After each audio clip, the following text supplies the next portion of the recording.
Hello అందరికీ. ఎక్కడికి ready అయ్యామనుకుంటున్నారా? మేమైతే అన్‌ఎక్స్‌పెక్టెడ్‌గా తిరుమలకి వెళ్తున్నాము. ఇక మా జర్నీ అయితే స్టార్ట్ అయిపోయిందండి. అలా స్టార్ట్ అయ్యామో లేదో ట్రాఫిక్ నాకైతే ఇప్పుడు ఒక ప్రావర్బ్ గుర్తొస్తుందండి. అదేంటి అంటే, కాకినాడలో కాజా ఎంత ఫేమస్సో, నెల్లూరులో చేపల పులుసు ఎంత ఫేమస్సో, మన బెంగుళూరులో ట్రాఫిక్ అంత ఫేమస్ అండి. ఒక పక్కన బస్‌కి టైం అయిపోయింది. ఇంకో పక్కన ట్రాఫిక్‌లో స్ట్రక్ అయిపోయాము. ఈ హడావిడిలోనే మా ఆయనైతే ఫ్రెష్‌గా చెరుకు రసం తాగి ఫ్రెష్ బస్ అయితే ఎక్కుదామనన్నారు. ఇదే మేమెక్కే బస్సయితే. సో, నేనింతవరకైతే ఎప్పుడు ఫ్రెష్ బస్ అయితే ఎక్కలేదని చెప్పి మా ఆయన ఫ్రెష్ బస్ అయితే బుక్ చేశారు. సో, మేమెప్పుడైనా రెగ్యులర్‌గా వెళ్ళేదైతే కేఎస్ఆర్టీసీ ఐరావత్‌కి వెళ్తాము. ఐరావత్ కూడా చాలా బావుంటుంది. సో, ఫ్రెష్ బస్ అనేది ఎప్పుడు రేట్స్ అనేది ఫ్లక్చుయేట్ అవుతా ఉంటుంది. అలాగే కాన్స్టెంట్‌గా అయితే ఉండవు కాస్ట్ అయితే. సో, ఐరావత్ అయితే 1400లో అలా అయిపోతుంది. ఆ రోజు మాకైతే ఫ్రెష్ బస్ 2000 చేంజ్ పడింది. బట్ ఎక్స్‌పీరియన్స్ చేయడానికే ఫ్రెష్ బస్ ఎక్కాం. ఇన్‌కన్వీనియంట్‌గా ఉన్నాయి సీట్స్ అయితే. కానీ మాకైతే ఫ్రెష్ బస్ అనేది eco friendly and zero pollution ఉంటుంది కాబట్టి అది కూడా ఎక్స్‌పీరియన్స్ చేశాము.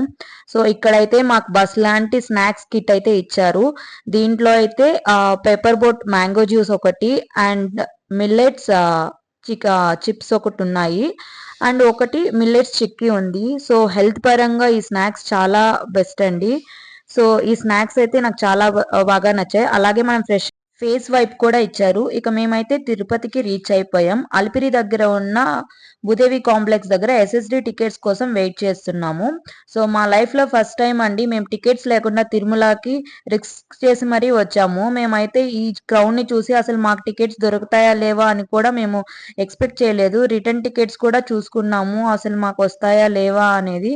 సో, ఫైనల్‌గా మాకైతే టికెట్స్ దొరికాయి. సో, మేమైతే తిరుమలకి వెళ్ళడానికి బస్ దగ్గరికి వచ్చాము. కానీ అక్కడ కూడా 1 అవర్ లేట్ అయింది. సో, ఇది వచ్చేసరికి మనకి తిరుపతి టోల్ గేట్ అండి. ఇక్కడ ఓన్లీ ఒక వెహికల్ డ్రైవ్ చేసే పర్సన్ మాత్రమే ఉంటారు. రిమైనింగ్ అంతా లగేజ్‌తో పాటు దిగేయాలి. సో, కంపల్సరీ లగేజ్ అనేది చెకింగ్ చేసి ప్లాస్టిక్ బాటిల్స్ అలాగే ఏమైనా అన్నెసెసరీ థింగ్స్ వాళ్ళకి సంబంధించిన వస్తువులేమన్నా ఉంటే తీసేస్తారండి. సో, మీరైతే కేర్‌ఫుల్‌గా వెళ్ళండి. అలాగే బస్సయితే ఇంకా ఎక్కేసి మేమైతే స్టార్ట్ అయిపోయాము. ఇంకా అలా స్టార్ట్ అయ్యామో లేదో తిరుమలకి రీచ్ అయిపోయాము. తిరుమలకి మా ఫేసెస్ అయితే అసలు నిద్ర లేక ఎలా ఉన్నాయో మీరే చూడండి. సో, ఇంక మార్నింగ్ తిరుమలలో వ్యూ అయితే చాలా బావుంటుందండి. సో, మాకు రూమ్స్ కూడా 2 అవర్స్ పైన పట్టింది అలాట్ అవ్వడానికి. రూమ్ తీసుకున్నాము. వెంటనే ఫ్రెష్ అయిపోయి మేము బ్రేక్‌ఫాస్ట్ కాసేపు రెస్ట్ తీసుకున్నాము. రెస్ట్ తీసుకున్న తర్వాత ఇంకా తలనీలాలు ఇవ్వడానికి వెళ్ళాము. అక్కడ కూడా చాలా ఎక్కువ రష్ ఉన్నిందండి. సో, అక్కడ కూడా టైం పడుతుంది అనుకున్నాము. బట్ త్వరగానే అయిపోయింది. ఇక రూమ్‌కొచ్చి మేమైతే ఫ్రెష్ అయిపోయి దర్శనానికి స్టార్ట్ అయిపోయాము. ఇక్కడైతే అన్ని టికెట్ల వారికి ఇక్కడి నుంచే ఎంట్రీ అయితే ఉంటుంది. సో, మనకైతే రూమ్స్ దొరకని వాళ్ళు ఉండటానికి వీలుగా ఇక్కడ షెడ్స్ గూడా ఉన్నాయి. సో, నైట్ టైమ్స్ అలాగా స్టే చేయొచ్చు. సో, ఇక్కడ ఫోన్స్ కావాలంటే మీరు క్యూలో కలెక్ట్ చేసుకుంటారు. అవి మనకు బయటైతే మళ్ళీ మనం వెళ్ళేటప్పుడు కలెక్ట్ చేసుకోవచ్చు. లేదు అనంటే మీరు రూమ్స్‌లోనే పెట్టేసి రావచ్చండి. సో, దర్శనం అయితే మాకు చాలా బాగా అయింది. సో, దర్శనం అయిన వెంటనే మేము ఆహ్, బయటకొచ్చాము. ఆ టైంలోనే దేవుడికి ఘంటారావం మొదలైంది. సో, ఘంటారావం అంటే దేవుడికి నైవేద్యం సమయం అని. ఈ కోనేరుని చూడంగానే చాలా ప్రశాంతంగా ఉన్నిందండి. పాజిటివ్ వైబ్స్‌గా ఉన్నాయి. మేమైతే కాసేపు అక్కడే కూర్చున్నాము. సో, ఇలా మా తిరుమల దర్శనం అయితే కంప్లీట్ చేసుకొని మళ్ళీ మేము రూమ్‌కైతే వెళ్ళిపోయాము. సో, ఇక నెక్స్ట్ డే మేమైతే ఇంకా బెంగుళూరుకి స్టార్ట్ అయిపోయాము. సో, ఇదేనండి మేమున్న రూమ్ అయితే. సో, దాని ఎదురుగానే హోటల్‌లోనే మేము మార్నింగ్ ఫుడ్, బ్రేక్‌ఫాస్ట్ అన్నీ అక్కడే చేశాము. సో, రష్ అయితే చాలా ఎక్కువ ఉందండి. టికెట్స్ బుక్ చేసుకొని కొంచెం లేట్ అయినా పర్వాలేదు రాండి. ఎందుకు అనంటే చాలామంది పైకి వెళ్ళి దర్శనం దొరక్క మళ్ళీ టికెట్స్ కోసం కిందకొచ్చి చాలా సేపు వెయిట్ చేశారు. సో, ఇక్కడైతే మీరు చూస్తున్నట్లయితే మీకే అర్థమవుతుంది రష్ అయితే.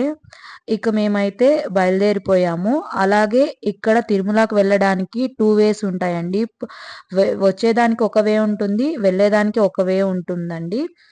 మనమైతే వెహికల్స్ చాలా స్పీడ్‌గా అయితే నడపకూడదు.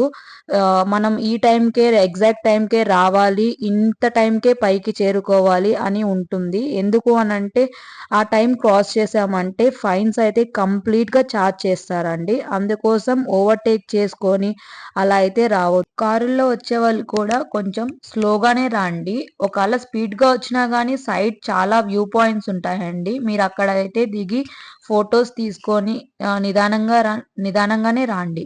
ఎందుకు అనంటే టైం అయిపోయినా లేట్‌గా వచ్చినా పర్వాలేదు కానీ ఒక సర్టైన్ టైం కన్నా ముందు వస్తే మాత్రం కంపల్సరీ వాళ్ళు ఫైన్ అయితే చార్జ్ చేస్తారు. సో, మా జర్నీ అయితే చాలా జరిగింది. నాకు తిరుమలలో ఉన్నంత సేపు మనసు ప్రశాంతంగా పాజిటివ్ వైబ్స్‌తో ఉన్నాను. So, thanks for watching our videos. ఇంకా నా ఛానల్‌ని ఎవరైనా సబ్స్క్రైబ్ చేసుకోకపోతే please subscribe to our channel. Please like, share and comment to LL Vlogs. Thank you. Bye bye.